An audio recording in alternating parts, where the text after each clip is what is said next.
అమ్మ పేరుతో ప్రతి ఒక్కరూ ఒక మొక్కను నాటి అమ్మపై ఉన్న మమకారాన్ని చాటి చెబుతూ పర్యావరణానికి సహకారం అందించాలని కేంద్ర మంత్రి రామ్మోహన్ నాయుడు పిలుపునిచ్చారు. శుక్రవారం ప్రపంచ పర్యావరణ దినోత్సవం సందర్భంగా శ్రీకాకుళంలో నిర్వహించిన సమావేశంలో ఆయన మాట్లాడారు. ఈ రోజు ప్రపంచ పర్యావరణ దినోత్సవం సందర్భంగా ప్రతి ఒక్కరికి కూడా హృదయపూర్వక శుభాకాంక్షలు తెలియజేసుకుంటున్నాను. ప్రతి ఒక్కరి జీవితంలో ఒక ముఖ్యమైనటువంటి అంశం పర్యావరణం తాలూకా ప్రభావం మనం తాగే నీళ్ల మీద, మనం పీల్చే గాలి మీద, మన జీవిత విధానం మీద, మనం తినే అన్నం మీద, ప్రతి ఒక్క దాని మీద కూడా ఉంటుంది. అందుకని చిన్న వయసు నుంచి కూడా పర్యావరణం బాధ్యతగా తీసుకోవాలి. పిల్లల దగ్గర నుంచి పెద్దల వరకు ప్రతి ఒక్క పర్యావరణాన్ని కాపాడాలి అనే ఆలోచనతో అనేక కార్యక్రమాలు గతంలో చేసాం, ఇప్పుడు కూడా చేస్తూ వస్తున్నాం. అయితే ఈ రోజు ప్రత్యేకంగా కేంద్ర ప్రభుత్వం, రాష్ట్ర ప్రభుత్వం పర్యావరణాన్ని భవిష్యత్తు తరాలకి కూడా మనం ఇదే రకంగా అందించాలి, ఇంకా మెరుగుపరచాలి, దాన్ని కాపాడుకోవాలి, అలాగే ప్రకృతిని స్వచ్ఛంగా ఉంచుకోవాలనే ఆలోచనతో అనేక కార్యక్రమాలకు కూడా శ్రీకారం చుడుతున్నాం. ఇందులో ప్రధానమంత్రి నరేంద్ర మోదీ గారు చాలా ప్రతిష్టాత్మకంగా చేసినటువంటి స్వచ్ఛ భారత్ ప్రోగ్రామ్ ని గత 12 సంవత్సరాలుగా ఒక ప్రధానమంత్రిగా ఆయన చీపురు పట్టుకొని రోడ్లు ఓడవడం మనం అందరం కూడా చూసాం. దాని తాలూకా ఇన్స్పిరేషన్ తో ఈ రోజు దేశంలో, మన రాష్ట్రంలో ఎన్నో గ్రామాల్లో ఈ యొక్క స్వచ్ఛ భారత్ ప్రోగ్రామ్ ని ఇన్స్పిరేషన్ గా తీసుకొని చాలా మార్పు తీసుకొని వచ్చాం. దానికి ఒక అడుగు ముందుకేసుకుంటూ రాష్ట్ర ముఖ్యమంత్రి వర్యులు చంద్రబాబు నాయుడు గారు స్వచ్ఛాంధ్ర ప్రోగ్రామ్ ని మన రాష్ట్రంలో తీసుకొని వెళ్తూ చాలా చక్కగా ఆ ప్రోగ్రామ్ ను కూడా ముందుకు నడిపిస్తున్నాం. అలాగే ప్రధానమంత్రి గారు స్వచ్ఛ భారత్ తో పాటు పర్యావరణం మీద ఎక్కువ ప్రభావం చూపిస్తున్నటువంటి మొక్కలు నాటే కార్యక్రమానికి కూడా శ్రీకారం చుడుతూ ఏక్ పేడ్ మాకే నామ్, మనం మన తల్లి పేరు మీద ఒక చెట్టు నాటాలి. మనం ఎప్పుడు ఒక శుభకార్యం చేసుకున్నా, ఒక మెమరబుల్ ఇన్సిడెంట్ ఉన్నా, ఒక డే మనం జరుపుకున్నా, దానికి సంబంధించి ప్రకృతిని కాపాడే చెట్లు నాటే కార్యక్రమం కూడా విస్తృతంగా చేయాలని ప్రధానమంత్రి గారు కూడా ఒక పిలుపునిచ్చారు.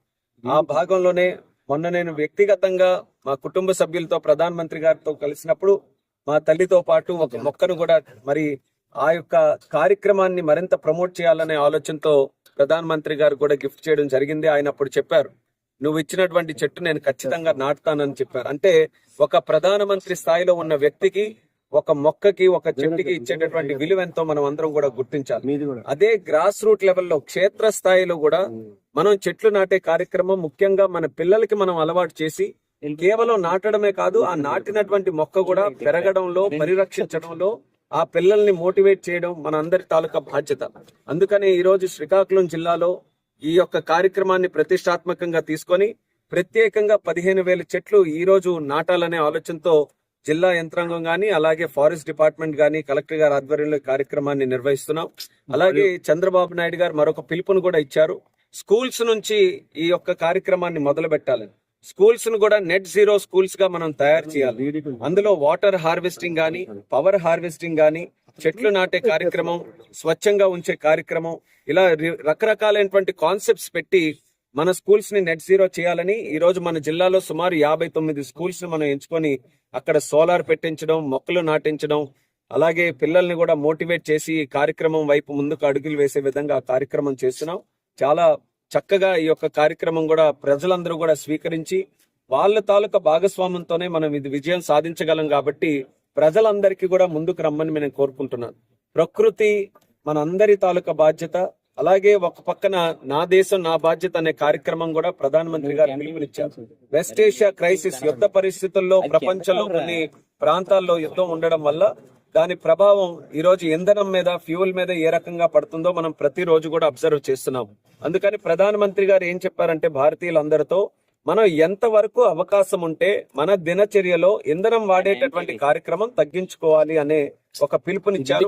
దానికి సంబంధించి మనం మీరు చూశారు, మేము తెలుగుదేశం పార్టీ తరఫున చేసినటువంటి మహానాడు కార్యక్రమం కూడా హైబ్రిడ్ విధానంలో సక్సెస్ఫుల్ గా చేశాం. సుమారు 24 లక్షల మంది రాష్ట్రం, దేశం, ప్రపంచం మొత్తం మీద తెలుగుదేశం పార్టీ కార్యకర్తలు కూడా అందరూ కనెక్ట్ అయితే ఒక ఇన్నోవేటివ్ మోడల్లో ఈ రోజు ఇంధనం పొదుపు చేసే కార్యక్రమం చేశాం.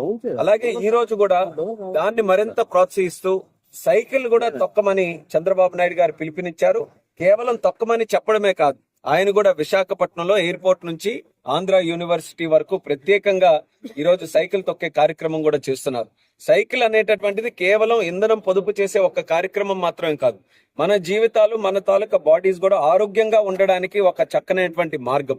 అందుకనే సైకిల్ ను కూడా ప్రోత్సహించి సైకిల్ తొక్కడం కూడా ప్రతిరోజు మనం కొంచెం అలవాటు చేసుకుని ఎంతవరకు అవకాశం ఉంటే, అలాగని ఎండల్లోనే కేవలం సైకిల్లో తిరగాలని కాదు, మనం ఉన్న పరిస్థితుల్ని బ్యారీ చేసుకొని ఎంతవరకు మనం అవకాశం ఉంటే ఇంధనం పొదుపు చర్యలు తీసుకోవాలి.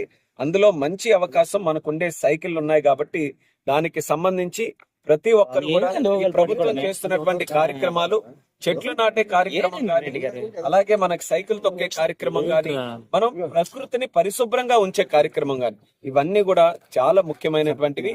దీనికి దయచేసి ప్రజలు కూడా సహకరించాలని కోరుకుంటూ, అలాగే ఈ రోజు శ్రీకాకుళం మున్సిపాలిటీలో ఎయిర్ క్వాలిటీ మానిటరింగ్ సంబంధించి 1 crore రూపీస్ తో, ₹1 కోటి ఒక మంచి సిస్టమ్ ను కూడా ఈ రోజు ఎస్టాబ్లిష్ చేశాం. రియల్ టైమ్ లో మన ప్రకృతిలో ఉండే కాలుష్యం ఏ రకంగా ఉంది,